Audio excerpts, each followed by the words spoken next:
एक छोटे से गांव में एक लड़का रहता था जिसका नाम अर्जुन था। अर्जुन हालांकि अपनी जिज्ञासा और अन्वेषण के प्रेम के लिए प्रसिद्ध था।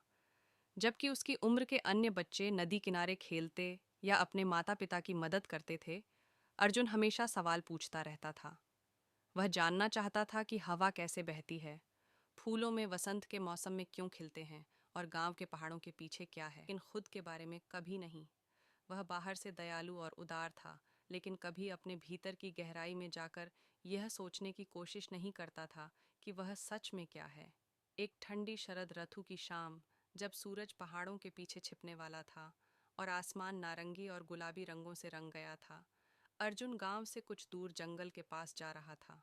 उसे जंगल बहुत पसंद था। वह गहरे जंगल में कुछ और कदम बढ़ाता है और एक छोटा सा मैदान देखता है। इस मैदान के बीच में एक पुराना जर्जर आईना खड़ा था। वह आईना किसी भी सामान्य आईने से अलग था। इसका गोल्डन फ्रेम हल्का सा फीका हो चुका था और इसका लकड़ी का फ्रेम समय के साथ खराब हो चुका था। फिर भी इस आईने में कुछ था जो अर्जुन का ध्यान खींचता था। यह हल्की सोने की चमक से दमक रहा था, जैसे यह खुद को प्रकृति से अलग महसूस कर रहा। उसकी जिज्ञासा और बढ़ी और धीरे धीरे वह आईने के पास पहुंच जाता है। भाग 2। आईने का प्रतिबिंब। अर्जुन ने जैसे ही आईने में देखा, उसने पाया कि उसकी छवि वह नहीं थी जो वह सामान्य रूप से देखता था। उसका चेहरा वही था, लेकिन कुछ अलग था। आईने में दिख रही छवि में गहराई थी, जैसे यह उसके बाहरी रूप से कहीं ज्यादा कुछ दिखा रहा हो। वह समझ गया कि यह सिर्फ बाहरी रूप नहीं है, यह उसके भीतर की दुनिया थी।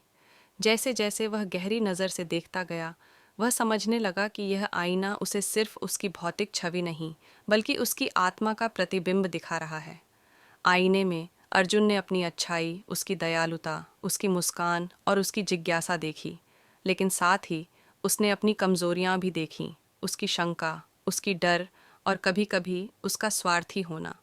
वह देख सकता था कि उसने कितनी बार दूसरों की भावनाओं की अनदेखी की, जब वह केवल अपनी जिज्ञासा में खो जाता था।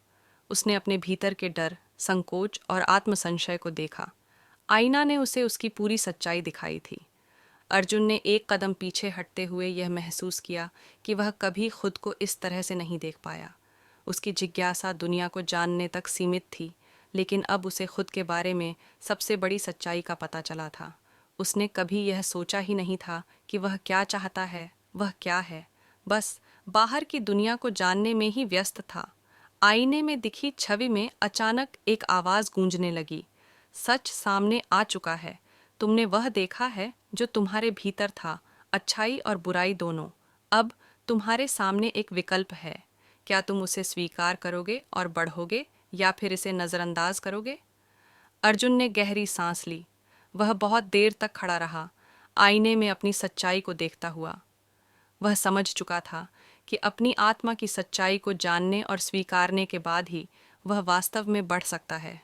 यह बदलाव अचानक नहीं आएगा, लेकिन उसे खुद को पूरी तरह से पहचानने का अवसर मिल चुका था। भाग 3। सच्चाई का सामना करना। अर्जुन ने फिर आईने की ओर बढ़ते हुए कहा, मैं स्वीकार करता हूँ, मैं वही हूँ जो मैं हूँ, और मैं आगे बढ़ूंगा। आईने की चमक धीरे धीरे फीकी पड़ गई और अर्जुन ने महसूस किया जैसे सब कुछ शांत हो गया हो।